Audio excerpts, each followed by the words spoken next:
Hello,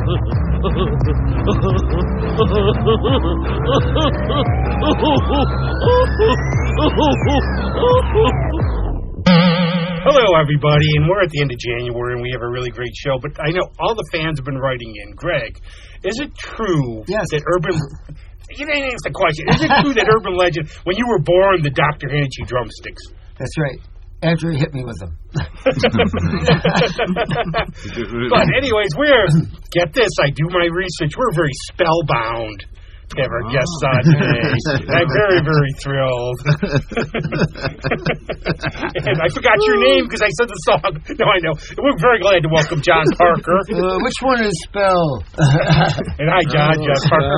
I'm and we have Ryder here. Yeah. And they're all decked out in their Buffalo gear. Oh, man, yeah, Buffalo, the Sabres, I'm Bills. Yeah, I will say one year, a friend of mine, she's a big Amex fan, so she won season tickets to the Sabres, so she let me have any of the ones for Amex games. So those are the good days with Scotty Bowman and all those. Oh, jeez, that's a long time ago now. So now we've drifted from, we're just going to talk hockey, I guess, instead of music. Okay, well, we left out a guest, right? John and who? And what? Ryder. Yeah, we got our guests in after the weird analogies and all the strange stuff we do. But how did all this happen for you? How did you two get together, start playing? Well, it all started at an open mic. Geez. A couple years ago. 5 years ago now. That's awesome. 2020. So I was playing in my old band in Plain Sight.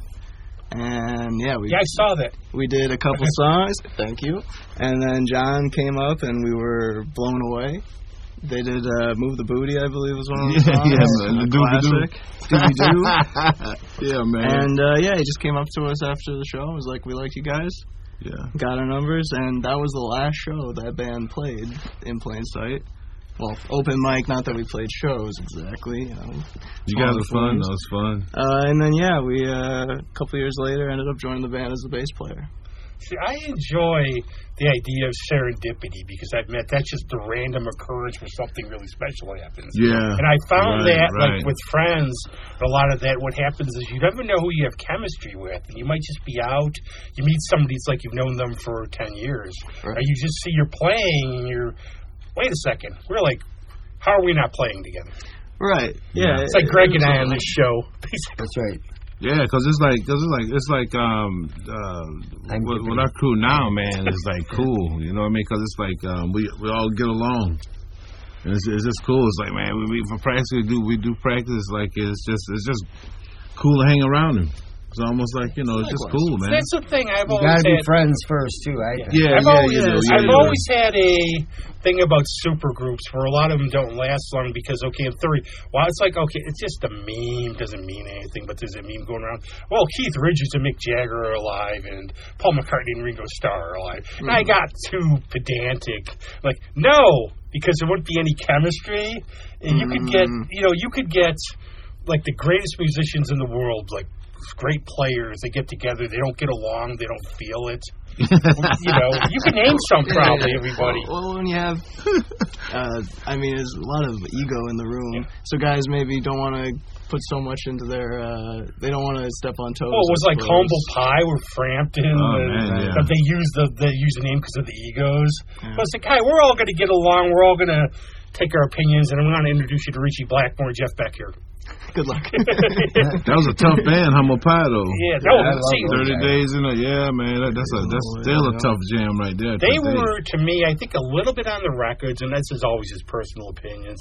They tried to be a little cutesy on the records, but could you imagine seeing them live, playing how great? Oh, yeah. Just how incredible they are.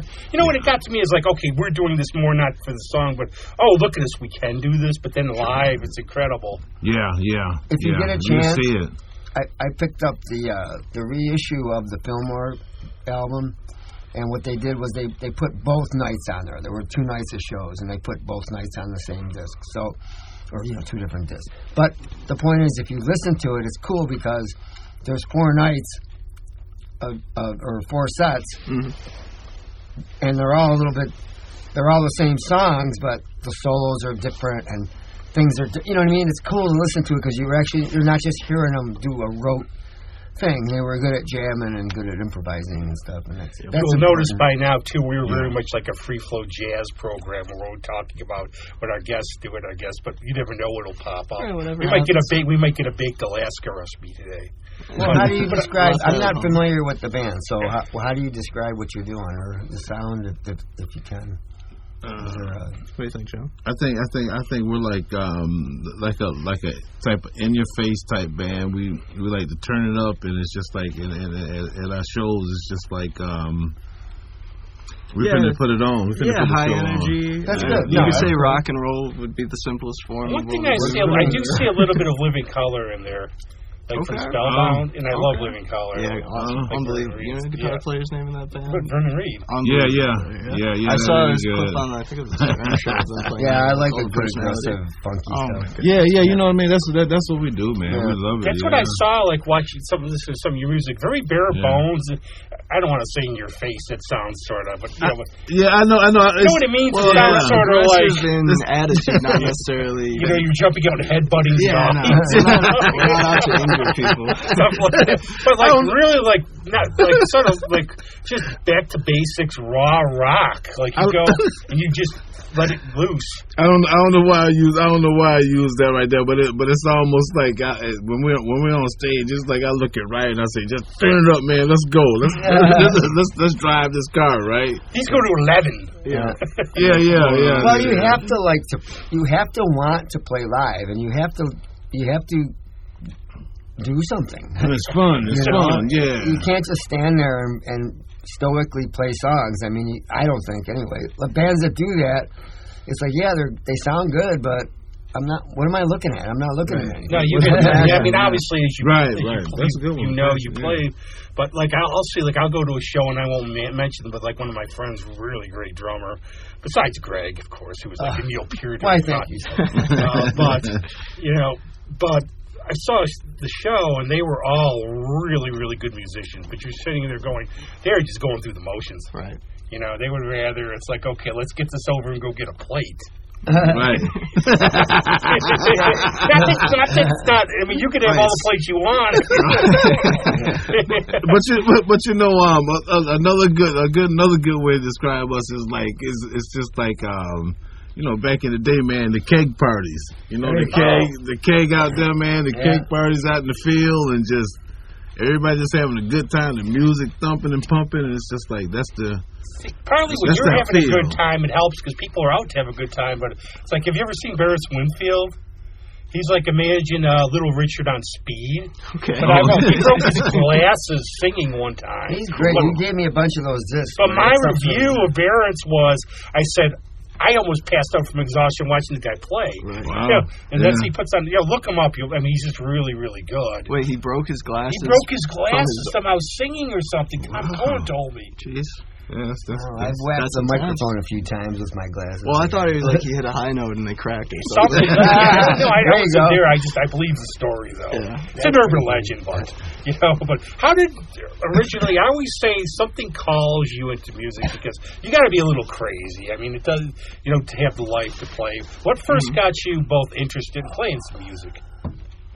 Well, my dad plays guitar, and he was every time. No, seriously, every time I would say 90% of our guests. Yeah, a lot of it's when you're a kid, you're influenced by your elders, I suppose. So he was in bands in the '80s and was a DJ, so he played a lot of classic rock. Oh, that's why you're so good. It helps. It definitely. I mean, I've always had. You got that. I've always had instruments in the house, so I've been playing guitar since I was young, very poorly. I only really started playing until I was like 13. But yeah, if there's just acoustic guitar, electric guitar, basses around the house, I always. It's funny because I hear that. We hear that from a lot of other artists, and you don't think about that, but think about how less foreign it is to you.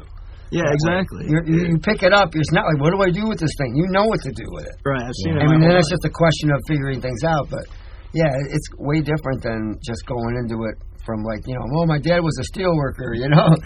And I was always like when I was younger, I was always just in my mind. I would always like make a song or a movie in my mind, and then I would just like I would just do it. I would just entertain. I would just like do it. All the instruments are like built inside me, so it's kind of a little bit weird, but it's almost like, okay, what do I do today? It's like I'm gonna make a song. You know what I'm saying? No, you know what that's like? Actually, I read Walter Isaacson's book on Einstein. What he did, they said, was he visualized, like for relativity, he imagined ladders in space. He had a very visual, and if you read a lot about a lot of musicians, they picture in their heads. And I remember I used to do that myself. Like I would make movies up in my head, and then I told some people the plots. They go do podcasting, man. We don't need this. But I think you visualize it. It's almost like the idea of the old "don't dream it, be it." Right. Then you make it a reality. Yep. Something like that. Manifest. Yeah. If you keep going with, because a lot of times, like, things in childhood will fade. There's going to be a Star Trek after Star Trek. Sure. Some things don't. But you have to have a passion, too, because I think we all had high school bands. I played bass, and I realized I sucked. Part of the right. I would have been like our gigs now if I was playing, you come in free, but then we lock the door and you have to pay $100 to leave. It's quite the business model. Something like that. But part of it for me though also was I always have had like multiple interests. Sure. So if you want to be good, you have to keep focused in one thing. Yeah, that's true. I mean, yeah, you're right. You're right. That commitment and I mean rehearsal and that's just the body of work. It's like it's just like I talked to Ryder, and it's almost like hey, we got to do this. We got to rehearse 2 times a week. We got to do this now, and it's like. There's no way around it, man. And it's, trying to keep things light and not making it a job, because once it becomes a job, you're going to lose that passion, and other things are going to mess with your mojo, basically. Well, I mean, I couldn't commit. It's been said I should be committed, but I couldn't commit. Well, and it's like building blocks, You've been playing. I'm rolling today, Greg, with the jokes. Did you sit up and that? Well, you know what it is? You get people like that. People want to do a band. They just, what was that? John's an unbelievable beatboxer. No, it's we like should do some for us. Well, you would say it. Okay, we always have the best conversation. You would say Usher was lazy on something. No. Usher just yawns on his records now. Yeah. But he's good though, man. Oh yeah. Yeah,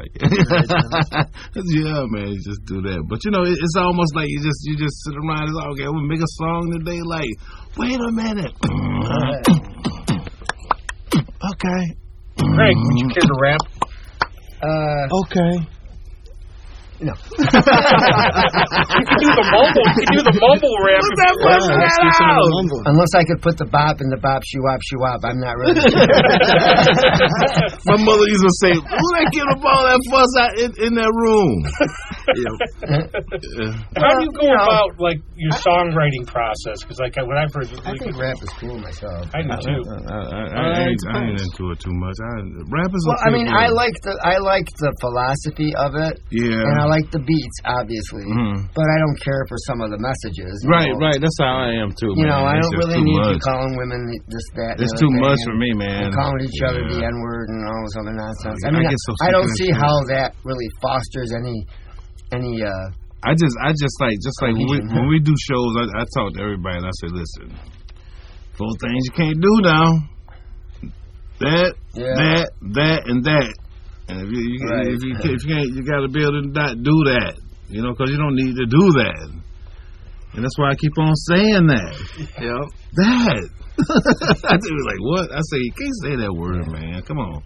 No, that's just, I mean, it's just old. But look what it did, though. I mean, it opened up this entire world of studios and home recording and sampling. And I mean, it just, everything that gets created shoots off different things. You know what I mean? It's like it starts different things, and it's just weird how that works. I can't dig the negativity though. I don't either. It's just too much. It's almost like, geez, man. I mean, what? I mean, it's almost like it's just a little bit the negativity and some just I don't know. It's just like it's not your vibe.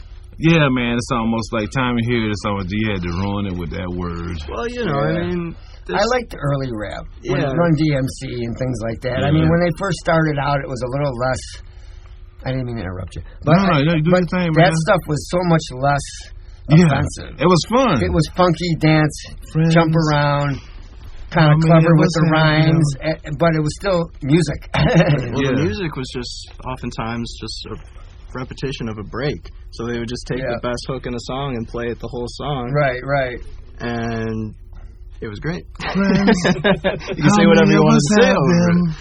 You know what? Also, too, whenever like I'll call it like a new form or something comes in vogue, I love to see music expand, like ideas, something different, and then we all pick from. You know, the psychedelic, blues, jazz, metal, and you can take like hybrid bands where. What did you listen to? Well, Beatles' White Album, but I also listened to Parliament, and stuff like that. And you could see from the music, because it shouldn't be boxed. I mean, you remember, I know, for me in high school, they would get you had to be in, the group. You had to be, the metal guy, the soft, the alternative guy. If you were ever heard, playing something else. Right, it was a bad look. look. When I found out I got a Sting album, they were like, I saw the look on the face. Right. Maiden! All of a sudden, you're for liking Sting. He was a phenomenal musician and just different tastes, Yeah. I like jazz, or my favorite was Coltrane. Yep. Oh, yeah, Coltrane. Oh, yeah, man, yeah. Coltrane. I heard a couple of those songs, man. Yeah, no doubt about it. It's always nice to know there's people that have, so much more talent than you'll ever have. It's a relief. Yeah. So when did you first start playing together, both of you, then, for, full-time gigs and stuff? 2 or 3 years ago? I think 2022 I joined the band as a bass player, and we did a lot of gigs in the summer that year. Here, Sodus, and Buffalo. Yeah.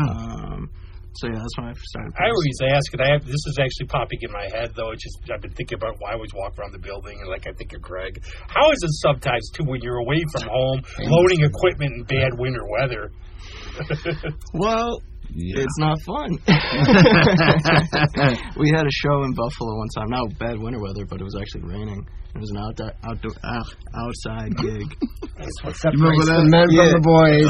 So we're in Buffalo, which is an hour and a half away or whatever, and even farther for John and them. And first band plays, no problems. Everything goes off without a hitch. We get on stage, thunder and lightning immediately. I think we played maybe 2 songs, and then all of a sudden the sound guy runs up and says, "Cut the show! Stop the show!" Yeah. Apparently, all this water had been on a canopy above the soundboard. Oh, right. And it all poured onto the soundboard at once when it finally got too heavy. Oh, man, yeah. And so this was outside, I'm assuming. This was outside, yep. And, we packed up in the pouring rain all of our equipment, and it's like... Yeah. And then, of course, they don't want to pay us because we only played 2 songs. Yeah. So, stuff I can picture Greg, I can picture that, falling on you when you're playing on your guitar. Yeah, I've had the sun beating down on my head, and let's see, what else? What's your favorite thing to play? What's your favorite music? What, style? Yeah. Well, I tend to be I like basic rock, pocket stuff. Yeah. I like funk a lot. I mean, I play a little bit of everything with people. I do some country here and there, but not much. I'm not a metal guy, although I like the music. I like the harder rock stuff, but that's not my forte as far as playing. My thing is mainly straight rock. Bands like Cactus and we mentioned Humble Pie. I mean, I like that sort of syncopated rock thing, not just slamming 2 and 4, but having some nice parts in there. Yeah, man, hell yeah, heck yeah. We all got to do a show together or something. Sting. The drummer of 1,000 bands. Hey, every now and then, we need to do a double band thing. So yeah, man, definitely right? do it. Yeah. I was going to ask too, because I asked my friend Alex Cote, he plays with Michaela Davis and 400 other bands, about how it is, because they tour a lot, and I think if you're a big working band, like another friend of mine, Sean McVeigh in King Buffalo, you don't see them touring all year. Working musicians.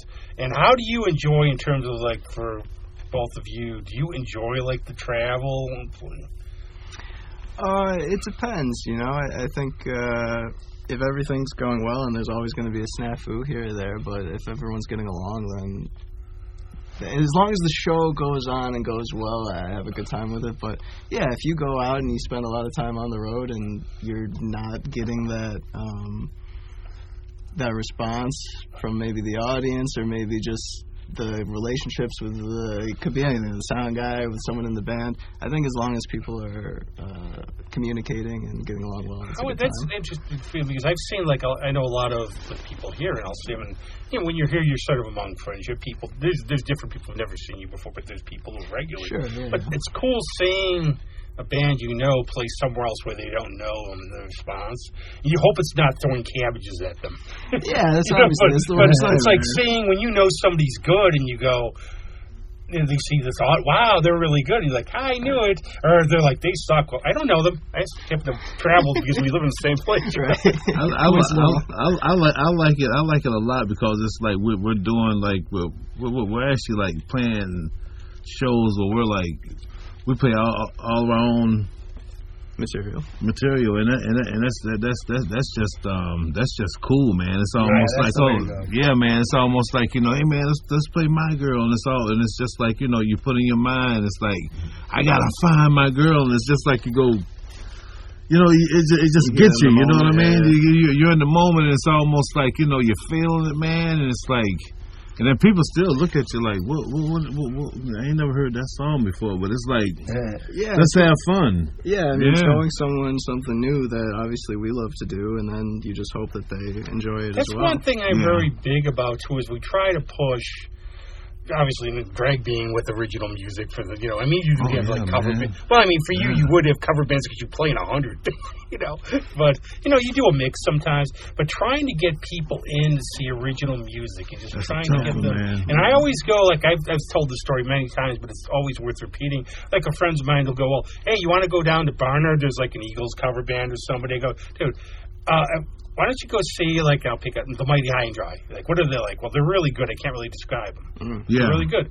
And they're like, I could listen to those albums at home. Right. Why don't you just give it a try? It's, an hour of your life?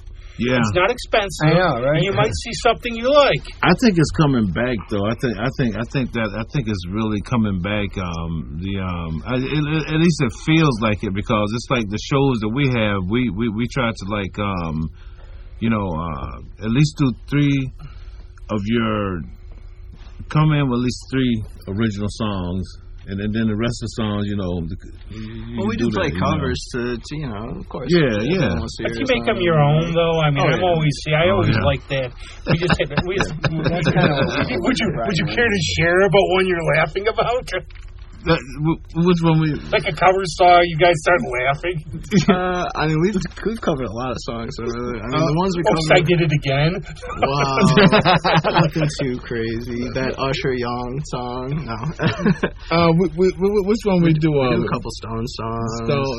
We used to do Miss You. Give Me Shelter.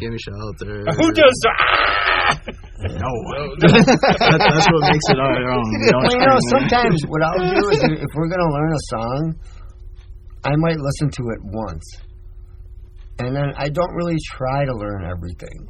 I just want to know how the song goes. Mm-hmm. And then when everybody shows up, it becomes your own little version of it. The essence is always going to be there. But, I don't go out to hear anybody do it exactly. Right. I always look for a little spin on something. Yeah. It doesn't have to be drastically different. Just, it's got to sound like your band. Right. Yeah. You can't sound like 10 different bands in 3 hours. Right. You know what I mean? Yeah. Somehow you have to make it, assimilate it so that your essence, your thing shows through, no matter what you're playing. You're like Rob Halford, like when he filled in for Black Sabbath. He's listening to the songs on a cassette. His car driving to the gig. It's like one of the weirdest cover songs you've had to deal with, Greg. Like when you're like, wow, this one's wacky, or I've had problems with it, or just... Oh, that's a good one. You can mention it too, jump in if there's anything you've tried to play that's been... Probably, like all the way back in high school, we used to have to play, we did stuff like, Gimme your lovin' every night. All these little cheesy pop songs that were on the radio. But, they're still fun. You just do what you got to do with them. But, lately, not too many, because, like, with Brian's band, we all pick songs we like, and that's cool. like we just picked up. Well, we brought back another Stone. So we just learned Monkey Man. Stone sang that? Yeah. Really? Monkey Man. I think it's on Let It Bleed, isn't it? Yeah. Actually, my friend Hannah just played that on a radio show. Put it this way: it's 1960s. 1960s. It starts out this way: all my friends are junkies. Yeah. Yeah, early 70s. I'm a monkey. I think I was confusing it in my mind with that Kink song. Monkey Man, that's a good damn title, man. What the hell, man? You gotta do shit like that. The astronaut man. Now, I can picture one of your gigs. You're going to be playing and watching it. No. I mean, if you listen to the lyrics of that are pretty weird. I'm a cold Italian pizza. I'm a lemon squeezer. I'm trying to tell you, man. You made me say some stuff. Well, you go back, like I remember, like you go back to man. the old blues or jazz, and they had the code word. Crazy You couldn't, stuff, yeah. you couldn't say the naughty thing. So Jelly Roll or a lemon squeezer. Yeah. He's probably just talking about being on a heroin bender, being stoned, and you know, there's a cold pizza and there's this and that, you know. Yeah. I mean, that's what I'm getting out of it. Maybe it's better we don't know what about it. Well, it's better to come to your own It's like conclusion. the great artist, my good friend Kevin Wilcox, who sang in UV Rays. He's now in his Sonic Distort, his album, like his band. Suburban Resistance down in Vegas, but he goes on stage and he gets really deep. He's like, okay, the song is about the time I peed my pants. I get it. I used to stay awake for hours to eat cold pizza so I feel hungover. You know, so. Monkey! I'm driving back to D.C. I used to live in Alexandria, and we had cold pizza and foil. I reached down, I take a bite, and I didn't realize my parents ordered anchovies. So cold. That's a song right there, what you just said. It's yours right there. Let's get to work. Yeah, I know, like. Andy, but also, very cool, too. You recorded your album, I think, in our very thing here. Right where we are, absolutely. So you know how to get to the show. I love that. Calabrese, the maestro, man. I mean, that's what we call him, our maestro. Yeah, I mean that album is like we've been getting like man, people like freaking really love everything I've heard I like. Thank you, man. He's a master. Yeah, we've got two, I guess, EPs. Yeah, we got two EPs. And I'm not like John Cleese and Time Bandits. Well, thank you very much. Thank you very much. Thank you very, very much. Horrible people. We got another. We're working on another video too. Sometimes. That's in the works right now, so we got to talk about that. Yeah. Yeah, I mean, so it's like everything is like freaking just. Let's talk about the video a little bit too. And Greg, you can chime in because you've been involved in videos, haven't you? Were you in Pumpkin Love? I was in that porn thing called In Your Face. Wow! Wait a second. Just kidding. Okay, I saw the grossest cartoon. I'm not getting into this cartoon. No. I will say this cartoon I saw, I was like a little comic strip, and it goes, the big bad wolf blows down the little pig's house, and I'll leave the rest. I don't want to know. You don't want to know the other scenes. Yeah, I was in the Pretty Words one. You can't one. swear it's a podcast, so that's why I would do it. Yeah. Very good. The Pretty Words video and Trailer Romance. I think, did we do a video for that one? Did you? Cool, I mean, I don't remember if you did or not. I don't know. I gotta look. You gotta write that stuff down because I want to look that. I want to look that up, man. Yeah. Well, I wrote this song called Trailer Romance, and the only reason I wrote it was like a mock of the redneck thing, and it's funny. You know, like you know, people you get married at the Union Hall and you do a toast with the beer mugs instead of the champagne, you know, stuff like that. Yeah. But so that was one idea, and then but yeah, I was in the Pretty Words. And then whatever else Susie does with Anonymous Willpower, I did a lot of those videos. I mean, we do a lot of live stuff. See, that's all. I'm all for. It's like we try to be very positive on this show, and I we're not making fun. You're trying to have fun with stuff and laugh about it. We did a cool idea with Brian Lindsay. He got this really good idea. Brian Lindsay. We went to I play with him too. But we went to House of Guitars in the Shell there outside. Oh, cool. And we went at like 10 o'clock in the morning. We asked them if we could do it. So we just brought instruments, and we brought like a PA speaker and played along to the CD, even though we didn't actually lip sync. We played along with it, or the track. And we had some guy do a video. So, I mean, you have that really nice background, and you just don't have to spend all kinds of money. And it's fun, too. Yeah. That's like the worst, though. You look and go, oh, man, I had spinach. It was on my teeth. Right. Or something. But at least it's still live. It wasn't like a... What was that song, Greg? It was like when we first started this almost with Brian, it was like the one song was like some kind of... Was it about Iraq, or was it about some kind of... thing. It was like you're all sitting there, you're looking Lone Wolf. Yeah, that was it. What was that about? Was it? Well, that's actually about Bin Laden, maybe. No, it's about the. Remember the movie Eastwood did, the 410 or the 1210 to Paris? It's about that incident because Brian went to Europe and he rode the train that goes from Amsterdam to Paris or something like that. Oh, man. Yeah, he went to Amsterdam, so he can go figure that. Who knows? His mind was probably somewhere. Oh, he stopped at a lot of candy stores to sugar high. So he wrote, as he was riding in the train, he thought about that incident where the soldiers took down the terrorist guy on the train. And it's just, you call it the Lone Wolf Zero, being like, the one guy that did it. So that's where he got the idea for that one. But tell us about how was it filmed in your video? These are guests, not you. Yeah. Good, because I remember. Our most recent one was Spellbound. That's the one I watched. And yeah, we did a couple different locations, so it was a little, it was split up a little different in each spot. We were outside for one of them, raining. Can't seem to avoid the rain. What do you guys? It's like me with the Lipker sisters. There's a joke with Lizzie Lipker, and I'm like, you're my cursed band where the car breaks down or it rains. Right. Well, let me ask you this one. So, as you're doing a video like that, if you don't have an actual director, no, we got a guy named Timothy. You do have somebody. Yeah. Well, yeah, he's a director, camera guy. Okay, editor. so do you do like 10 different versions and different spots, and then pretty, and then like 5, 6, clip them together and stuff? Yeah, it's a lot of improvising of just if we have a specific idea, we'll go and do that. But most of the time, it's just And he's very creative different too. Locations. And, I think that's cool too, instead of just a straight shot of the band playing a song, which is okay, that's good, but it's he's nice really to have creative. Our guy Timothy is like really creative, and it's good because he's almost just like he's like us. He's like a I say he's like the number 5 man in the band. Member, Right. Right. And he knows how to project the image you want too. Yeah. It's almost like we're trying to find this. We wanted to find this girl, but that's it's cool. like.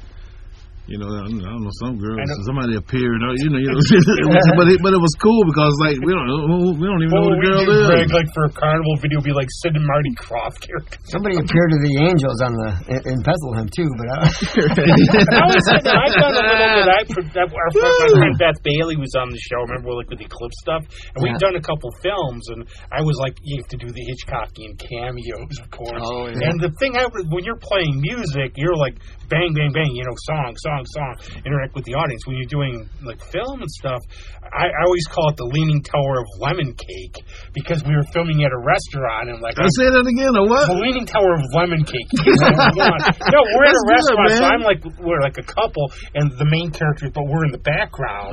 But it took us like 4 hours to film one scene, and if you watch carefully, we have this lemon cake. You're like, no, you can't eat it. Don't touch it. But it starts leaning, so I can tell exactly which shot. Yeah, that's freaking cool, man. That's continuity error when the lemon cake is a little bit farther down. It's like nobody's taking my cool band name Too Narcotic Lollipop. I want somebody to do a song like that. Narcotic. Yours too, if you want it, you can take yours. Narcotic Lollipop. I told that's when you made like a psychedelic band like that. They pass out suckers or something. A narcotic. I don't know if I should eat this. Narcotic Lollipop. That's funny. Now there's a band name.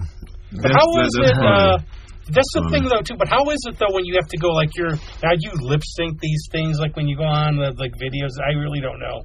Well, no, John definitely sings, sings the same lyrics. He's not just improvising. I like some old Stones videos, you hear the music and Mick's laughing. Right. Yeah. And some of that stuff's fun to have a little, like, you can see him laughing a little bit. Yeah. Or like the Godzilla movies with the guys, the subtitles come out like after he talks. Right. And all the dubbing's off. Because he would always, our director, he would say, "Guys, sing," and so it's like, you try to be like, he says, "Just sing it, man," and so it's like, okay, you guys just let go, man, let it go. There's something about movies and visuals that I've always found kind of funny is like, you look at like Plan 9 from Outer Space or something versus Star Wars, but I'm just saying, oh, it looks so cheap, it looks so fake. Well, I hate to tell you, but it is fake. Right. And I mean, people get so like, it's got to look real, but it isn't real. And it's got to be in its fun. essence, it's not real. Right. It's got to be fun. Yeah. That's what it's got to be. I mean, to me, it's like just like going to rehearsal with these guys, man. It's just like, it's just like the right crew, because it's like, we go there and it's just like ain't nobody on nobody's back. It's just like, hey man, the song we doing, it's fun. Yeah. To me, man, I have a ball. I have a ball with these guys, man. It's just that's the whole fun, key. man. I mean, you gotta, if you're begrudgingly doing it, it's no fun, Right. And just having a good freaking time, and it's like, because everything will flow when you're positive, you know what I mean? But right. When everything is positive, everything just flows just right in there, man. So cool and so smooth, and everything just, fits in there. Yep. You start throwing dark energy and negative energy, it's not good. No. It just drags everybody down. It's that one bad apple rule, I guess. It's also too. I mean, I look at things like, we've been there. I look at it that the world's got enough bad news too. Yeah. I don't need to go out and see. Well, each their own, and really good musicians, but go out and see. This was about the extinct dolphin that gone for 10 years ago, and it's an ode to it, and they start crying, and everybody's crying and everything. It's like, I want to hear rock and roll. Yeah, that's why that's our show is just like, hey, turn it up to 10, man. Cake party. I always this stuck in my head, like Greg, what you were saying. I went to go see Star Trek: The Wrath of Khan. And people, am I spoiling it that Spock died? No. But people are sobbing and crying. Yeah, man, and I'm like, okay, I appreciate it. It's a really good character. But Leonard Nimoy's going to be walking around. Dude. It's like, Leonard Nimoy, how are you still alive? Right. And I appreciate the art of it that you're so invested. But they're not real. Right. I mean, you have to understand that any film is a depiction of something. Yeah. Superman, anything. You're depicting this guy flying and breaking things and smashing through things. Obviously it's a story. You want it to be a good story, but people have to get over this whole. Yeah. Like all this CGI stuff now, it's starting to almost look. We're the carnival, don't worry about it. Who cares? Another CGI fire thing behind you, explosion. It's like it's starting to look phony. That way too. Before we segue into a different show without our guests, stuff coming back. You can feel it, man. You can feel it. That's the thing too. We talk about all the time too. You're going to see a performance, right? And I think it's a lot better too when you're not like. I remember seeing the Pixies, and like Kim Deal just goes, why are we even playing here? Literally, we played Toronto. It's like, we're playing Rochester. We haven't played this in years. It's like, why are we going to Rochester? It's like, oh, thank you. And Rick Emmett, I saw at the festival tent, and he goes on about he was solo, the guy from Triumph. Right. Oh, yeah. And he goes on, first thing he says is... The guy in the voice in the stratosphere. Yeah, the first thing... What a band, though, right? First thing he says, though, is, here I'm playing, and now I'm playing in a festival tent in Rochester. Thank you. Well, you know what? We spent money to see it. Oh, the dude from Triumph said that? He goes down, I played all over. Now, what am I doing? I'm thinking, I'm playing in a festival tent in Rochester. Well, he's being self-deprecating, too. Yeah. Well, you know what? Somebody that was doing the tour didn't push it right. Because if he would have said, "Hey, look, man, this is the home of the Eastman Theater. This is a pretty musical place." You know, blah, I like blah, that. blah. I like that. That's true. Some guy, fuck it, don't worry about it. It's just a small little burg. It's a whistle stop on the way to Buffalo or something. But really though, it's like you should. To me, it's like I don't even care if it's like ain't nobody even. Even when I go on stage, if ain't nobody out there, it's almost like in my mind, I'm at what's that place in Manhattan? What's that stadium where they play basketball? Madison Square Garden. Yeah, I'm in wherever I'm at. I'm in Madison Square Garden. Exactly. In my mind, it's almost like. I've heard many musicians say that, and I've seen that, like personally, I'm glad that I want everybody to get packed houses, especially the gigs I don't go to because I hate crowds. But I've always said if I had money, I would just sell up the house and show up myself. But I've had friends playing, there's no one there, and we have the best time. Right. Yeah. And you just improvise and everything. Yeah. Is that why you watch all the concerts from a helicopter? Yeah. And hot air balloon got shot down. Well, I thought it was a drone. Well, you know that story. It's almost that one person in that. Look at Stevie Ray Vaughan. They say one person was in that room. Yeah. The old ZZ Top story we've told many times. There was like one guy who stayed for the show. Yeah, and it's like the guy ended up being the damn major man from New York City, and I think he got signed or something like that. So it's like just have fun, man. When you're having fun, and nothing else matter, man. If you're genuine, it'll come across. Right. That's true, man. I mean, the thing is, like to go along with that story, I remember one of the bands I was in before I even joined this band that went overseas. They were playing somewhere in Ohio or something, like Toledo or something. Who knows? But some guy was in the audience because it was at a hotel. But some guy was in there, and lo and behold, he books these bands overseas. Yep. And he said, "Man, you guys are good. Would you be interested in doing something like this? We'll talk about it." And that's so you never know. You never know, man. Carnival time. You mentioned Toledo. There's a friend of mine who's like a huge MASH fan, and Klinger would always talk about Tony Packo's hot dogs. Right.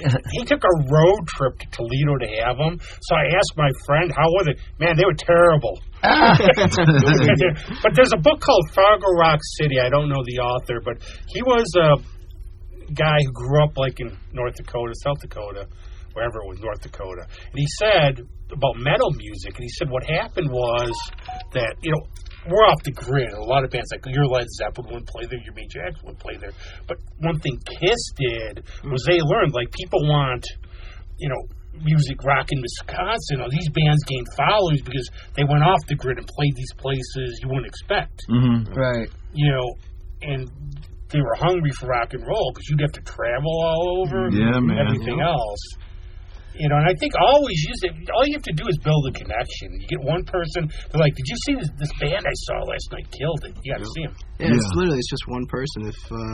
If you can connect with that one guy or girl and they really dig you, like, you can just have that feeding of energy. A healthy way, not when they're following you around doing weird stuff. Whoa, It's just like a song too. just like a song too. A song, one song could just like be on a person's playlist, and this person does like know 1 million people, and that's all it. And there's universal, right? Like you're talking about, like chasing that girl, like Hard Times, something. We all go through that. Yeah. It's very relatable. You don't go through like Rush's By Tour and the Snow Dog. I love it. No, you know the background to it. I don't. It was By Tour because there's a dog, somebody in the studio going around biting people. You get your artwork up. And I love that stuff, but I mean, you're not going to have a connection to like some prince and a snow dog. Sure, exactly. So I'll tell you real quick. My cousin was back in from Los Angeles, like I mentioned for a family thing, and we were talking the other day, before he went back, and he said, "I find the Rochester nightlife better than Los Angeles as far as music." What? As far as music, because there's just more places to play. There's bands all over the place. In L.A., forget it. They're just big presentation places. They're not. Right. I mean, little crummy bars are on the outskirts, and you're not going to have too many bars, in L.A. doing stuff. I mean, when I lived there briefly, I walked into this place and Maynard Ferguson was playing. So Who knows? But Yeah. You have every now and then. But this is a pretty healthy scene here, and it's changed a lot because people are way more into original music now than they used to be. Yeah.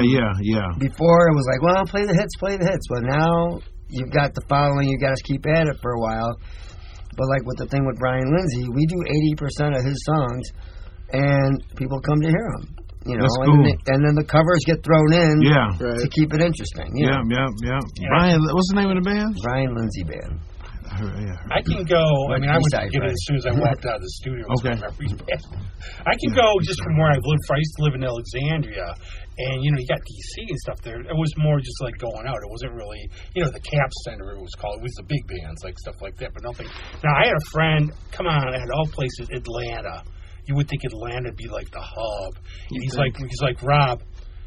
You've seen a lot more stuff in Rochester than Atlanta. Really? You would think Atlanta would be like hopping. Yeah, it's a huge spot. They say a lot of things are going. A lot of music down there. Yeah. I know. What's his name? YouTube guy now, Rick Beato's in Atlanta. So Elton John, I think he lives there now. He does. Oh man, a lot of people move to that place. It's a fun city. I've been. The only thing is, if you want to go to the stadium now, the way they have the traffic. The traffic there is You terrible. learn everything. We do some stuff with Fire Rock Music Group. Tom Collier, he got a band Held Hostage. He's working on something with what the hell? He's working on something. Well, they play a lot of bands. They play a lot of like opening stuff for legacy acts. Like they opened for who was it? Cheap Trick maybe. Yeah, Manowar. But they do like the Hall of Fame for like heavy metal Hall of Fame shows and stuff like that. So we've been doing opening gigs for them, and we're not signed by Fire Rock, but we do a lot of Not signed yet. Something that's the thing. Yeah. Did you see that Robin Zander sang the national anthem before a game for the NFL? Yeah, Robin Zander sang the national anthem. He probably crushed it. Oh, he does. Look it up. But that's what all you need, though. Like Greg was saying, you're playing. You don't know who's in the audience. Right, that's it, man. Like you get that guy gonna make. It's like the guy in the 5 Heartbeats. Here, just signing this. What they call that? I remember even in a stupid high school band. I love that movie. Me too, man. Me too. Yeah, that was good. But even in high school, I remember one time somebody came in to hear us play. Oh, well, the one guy was sitting on his amplifier. The guy didn't like that. Right. Yeah. Right. That's So, hey, see ya, bye. It used to be the beer on the amp. Yeah. We don't drink while we play, stuff like that. Yeah, this is one Byron was telling this one guy. He says, he says you ain't gonna never make no money like that. You put that beer on the top of that amplifier. Yeah. It's like we already know we ain't got to pay you that much. Right. No, you put the beer on the piano. There you go. No, the whiskey. Yeah. I know, we got to get more. Any juicy tales to tell about recording with the maestro here, so I can laugh about them. No, it's all just good, man. Unfortunately, no. I think everything's been smooth. We come in, do what we got to do. Just go historical perspective. Like you got back in the day, it was like 1920s and 30s. And consider this: if you wanted music, you had to go see it live. You couldn't. You didn't have anything to work with. But what they used to sell was sheet music, so you could play it at home. Right. I think how far we've come. I used to say, and my brother played in a local band here in Scorgies, New Math, and I used to hear the recordings where the comment I would make. It wasn't mean; it was just true. That was no, excuse me, I mean, what's Scorgies? On Andrew Street, it would be where. Remember? Yeah, because I keep hearing that name. Okay, it was sort of a punk. It was like a punk club, probably started, say, 75 to 84. It's up at the It corner. became Yuck Yucks. It would be if you get, if you go down, like, if you go in St. Paul, wouldn't it be like a left It's on like Andrews? the corner of, where the Water Street is. Down where Water Street is, that street that goes down. It's at the corner, kind of. Right. Of St. Paul. I can't identify the building. Yeah. Because I just heard stories about, like, Don Scorgi. I just heard stories. Well, I know Scorgi threw one of my friends out the window. I used to love going there. I saw... Who did I see there? Oh, man, this, country punk band. Country punk band. Man, I can't remember. It wasn't like the one McSeen was in. Did you get the side project? Oh, Jason and the Scorchers. Oh, yeah. They were great. That sounds cool, don't it? Yeah. I just saw X in. I was there. You were there? Yeah. Just a country, trashy, funky country band. Yeah, we both saw X for Water. This is a great show. Yeah, This is good but, see, I always had a crush on Dixie because she looked like a goth bag. Country with Marshalls. I always thought of her as like a seasick. What's her name from Fleetwood Mac? A seasick. Stevie Nicks. Oh, she's dancing and waving around. It's like, don't fall off the stage. Right. But yeah, that was like I rarely go to like bigger. I don't know if you consider that a bigger concert, but I rarely, that's about like I saw the show on Friday, but that was like more my national band because I had to see X.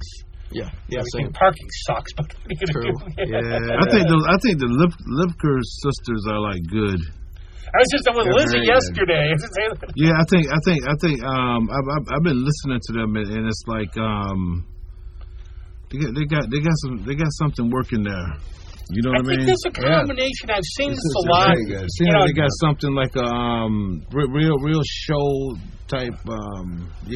Something working with them girls in that band. Yeah, they got some solid. The thing is, too, I like the combination you see a lot of times in the city of you have some a little older seasoned musicians and a little younger musicians. I think they bring something different with their generations to the table. Now that's a good example. It's the time too. Yeah. It's the time. It's the time for that kind of stuff because it's like it's just like the world just. I don't know if the world just needs it. It's almost like it's almost like you don't need 5 people that are like 18, you know what I mean? You don't need 5 people you don't need people the same. It's like, put a little bit of this, a little bit of that, a little bit of this, a little bit of this, and it's just like it seems like it's just a change is just it's cool to have different perspectives in the same group. And that's a good example because a band like that, you have to understand 40s material, you have to understand harmony material. Yeah. You have to have a band that's like willing to just kind of be in the background, but without them, you wouldn't have the band. You get like even though the girls are the focal point. You get like a Mark Bradley who's probably been playing before at least 2 of them were born for 10 years. And Galusha too, because you probably started playing around when you did. You're not going to find some ego guitar player for a band like that because he's not going to be the center of attention. So you got to find different kinds of musicians. Exactly, that's very well put. Yeah, that's probably a big problem too in a lot of bands is somebody's ego just gets in the way. Man, we done been in them. It's hard to balance everything. Everyone's got their own vision of what the band's going to be and what they want to sound like. And, when you can put that aside and actually just hear what's coming out of everyone collectively, I keep saying, like, when you're working on a song, how is sort of the, what's the word for it? Like, not the mechanics of it, I can't, like, sort of the chemistry of that. The minutia. Man, that's not the word, but it's close enough. Me and Ryder got really good what you call it, chemistry. We got good chemistry, man, because it's like I don't work with a lot of guitar players. And, Dynamics, I was going to say that's. I don't work with a lot of guitar players, and it's like Ryder it's just like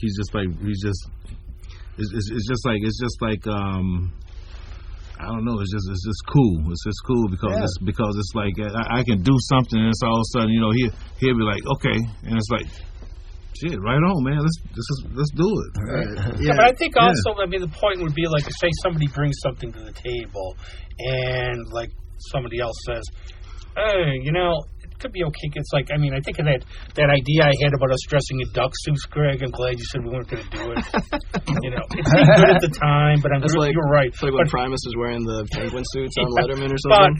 But you bring something to the table, and I think you should have confidence, but don't be like so egotistical that somebody could see from a different perspective and go, okay, I think it would be better like this, and maybe you're. I don't know if you're right, but why don't we try it? Right. I think that's something that I mean, especially in my old band, like when I would bring material in, I would be so married to it already because I spent so much time on it. And then any alterations, I would have a hard time seeing if they were better or not because I was so focused on what it used to You know what sound it's like. like? It's You tough, know what that's exactly like? Say you're like doing a drawing and you're doing it for a month, and then you go show it to somebody and go, man, who drew this? It sucks. You know, you forget to protect them. you're just like, and then you look at your stuff and go, wow, that does suck. Right. I always do these weird analogies on the show. You might have known this by now. But like Mel Brooks' book, I guess, remember the scene with, I think it was the put down the Ritz scene. Now, Mel Brooks didn't want to do it. And Gene Wilder they got, it's like the worst fight they ever had.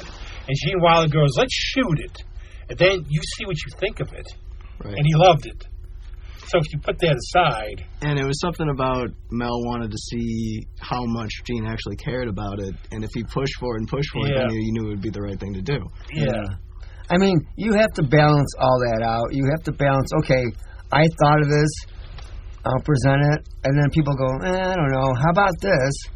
And I've had people say stuff to me about playing something in a certain way, and even if I don't think it's the right way I should be doing it, well, my job is kind of to make the guy happy. Right, just give it a shot at the and once I see what he was getting at, well, yeah, maybe my idea was too much or too cluttered or something, Right.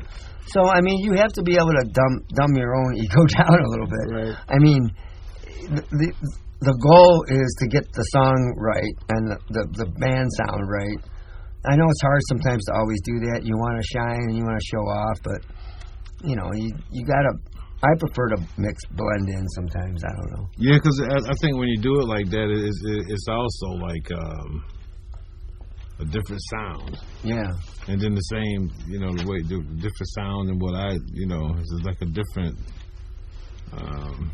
Different feel, not so much a different feel, but like, okay, they can do that too. Right. You know what I mean? It ain't just got to be just like that right there. These guys are like, they can come at you different ways and stuff like that. And then you end up just having a tug of war because this guy, we always do what you want, but we never do what and then you get in this, then you're back in the, 5-year-olds in the sandbox, kind of thing. There's a moment, I think what happens when you really collaborate is you get in music what I call like the magic moments. Like, I mean, you're competent, but every now and then, and I remember there's a show with Herb Smith, this Herb Smith trio. In his own. And he goes, he's playing back in Abilene, and he does a song, it's called like, Park Walking, he's talking about the squirrels and stuff. He plays it, he stops at the end, he goes, I hate to stop, but that was the best damn we've ever played this. Yeah. You get that. Yeah, and that's what you're always kind of searching for. And you see each other on stage. I've seen musicians, they do the high five, like, yeah, that was, I wish we could use that all the time. Right. and I was like, I was looking at this thing what Prince did, and it's like they would say that dude would be so like, so tense than what he was doing, but then again, it made sense because look how great that dude was. It made sense how he just stayed on, all the little details, and you wonder why. It's just like some people can say you can look and say, how in the hell are all these people like this person, right? And then when you really go see that person, then you really understand why this person is where they are, right? So it's just like when Prince was like, because I'm always thinking, okay, how can we be better? How can we be better? That's just a thing, and it's just like, I was looking at what he was doing, and the guy is just like, he just was so focused that it was like that's why he was one of the best in the world. I went to see a show at the Trelf, and I'm talking to the door guy, and he goes, when Prince played it, I think they still called it the Odd. He just walked in and played 4 hours at the Trelf Tours. But see, I look at somebody like Prince's. No matter, this would be for me. Beast. No, he would be. He's here. He's like on a different plane than you. Yeah. I can see. Well, want to play it like this? Well, you took this note, you turned it into like. Okay. Yeah. Right. He's doing jazz like Madhouse. He can play how many instruments? Yeah. He's like one of a kind guy. Yeah. But the one thing that I learned from him is like might not know what he knows, but it's like his work ethic is like is like everybody can get a little bit of that. Right. That song is going to be Yeah, just and you're that much playing better. with them, you're going to go away being a better player. Exactly. Yeah, because it's like it's just like the dude was just crazy, man. Oh, it's good enough does not exist to a guy like that. Yeah. Right. It's like you did not go, Mr. Hendricks. I think that Watchtower could have been a little better. Right. I saw a clip of I think it was a keyboard player for Prince, and he was talking about rehearsing a certain song. I don't remember the specific song.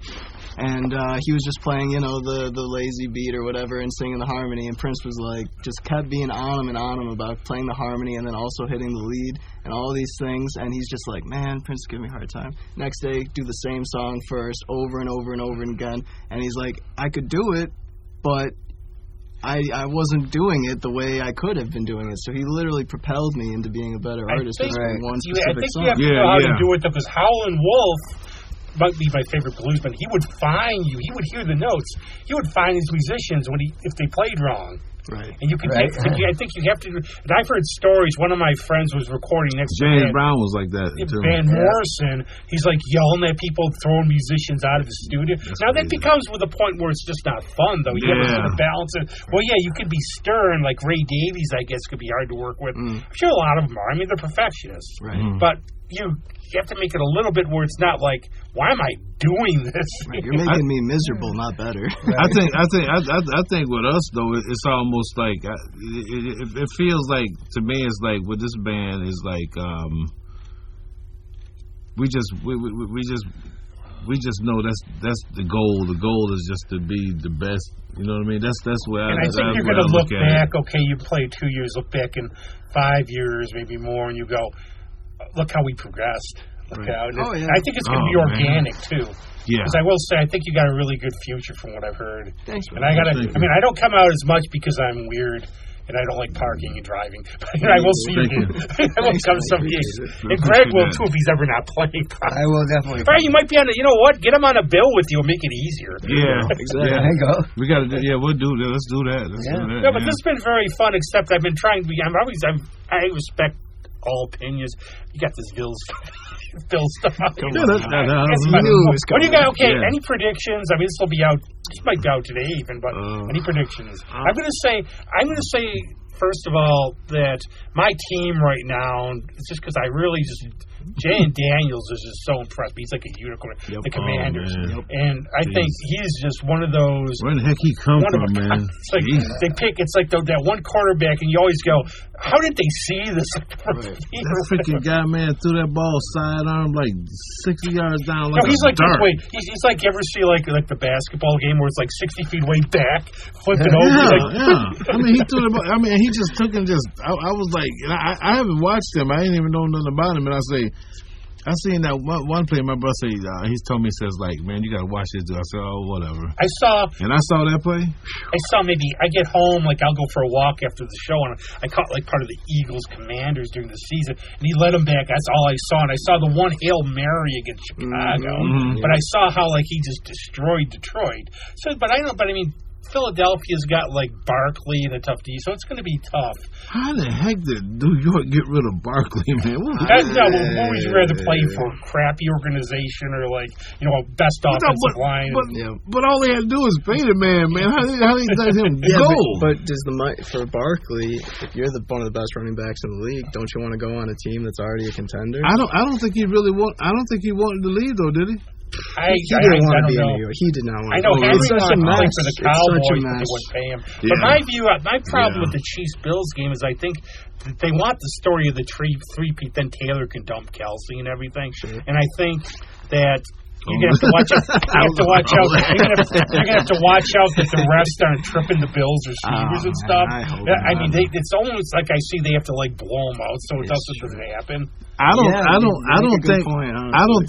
the Bills are gonna win by a touchdown and a touchdown or maybe 10 points. I'm saying 30-27 Bills win. Okay, I'm with you on that, bro. I'm with you on that. Yeah, I'm with you on that. Cause all the close calls are gonna probably go our way. Buffalo way. I hope it's even. See, this is going off. Going no, it's not. I mean, all it is. takes is for one guy to get too close to Mahomes. They call it roughing. No, and I gotta say, I mean, they ain't gonna do that. They're talking about it way too much now. They ain't gonna do that. Of course, it's overhyped because it's been the constant for the last 4 or 5 years. But look how smart Mahomes is. Oh yeah, guy's a genius. Yeah, but I even had like being in upstate New York. I went shopping for bread. A ref called interference when I grabbed it and gave it to Mahomes. Oh Lord! Before we get into Inside NFL, it's been really great having both of you on, and we're going to play. Are we over our time? Oh no!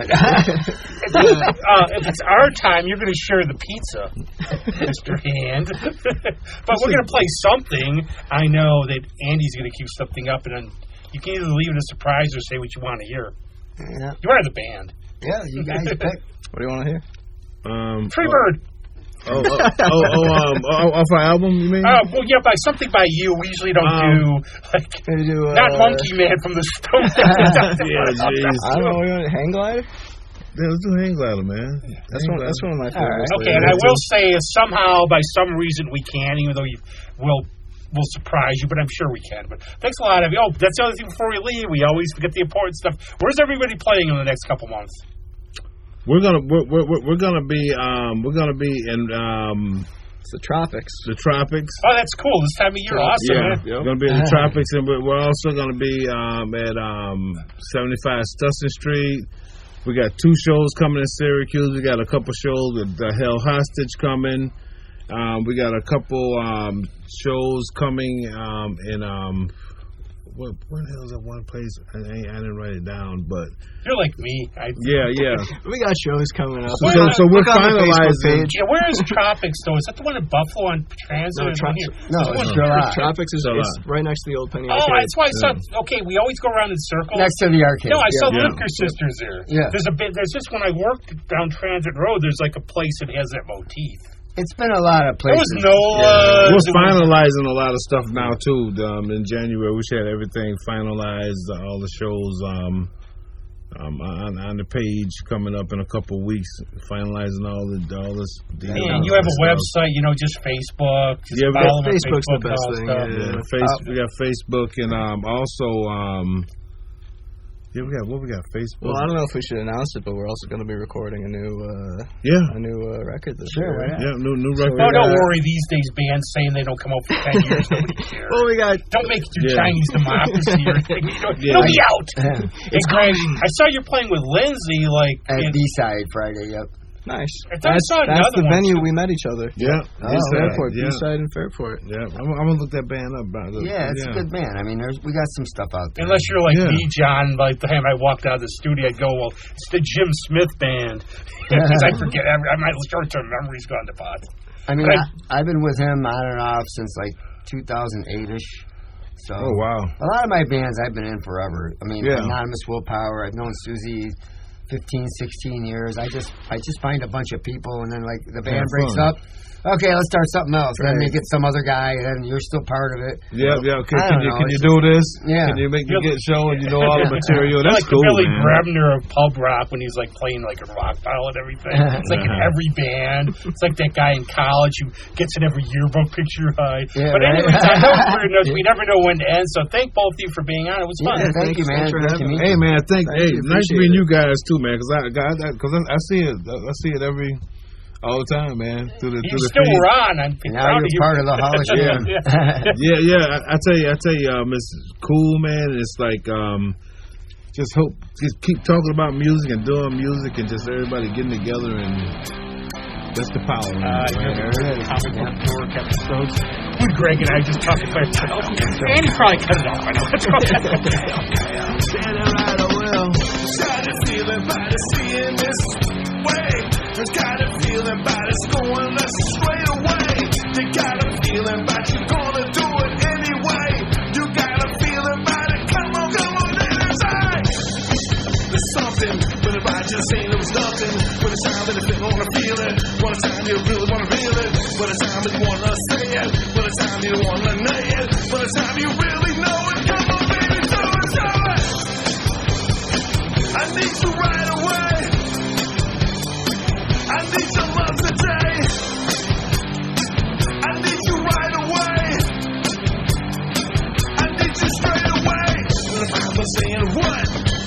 to say it when, but it's time to show you how. It's time to begin.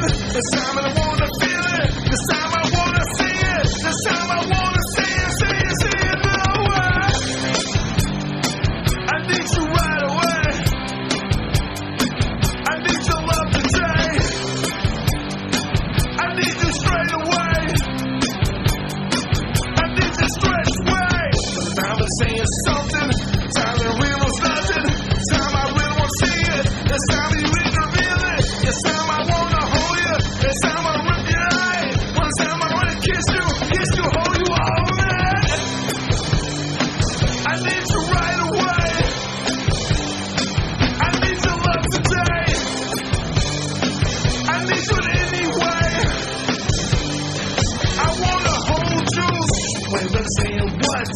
Time you say was when. I don't even give a damn. It's time for love to begin. I wanna take you right. I wanna feel you all night. I wanna hold you right away. Straight up and down the way. I need you right away.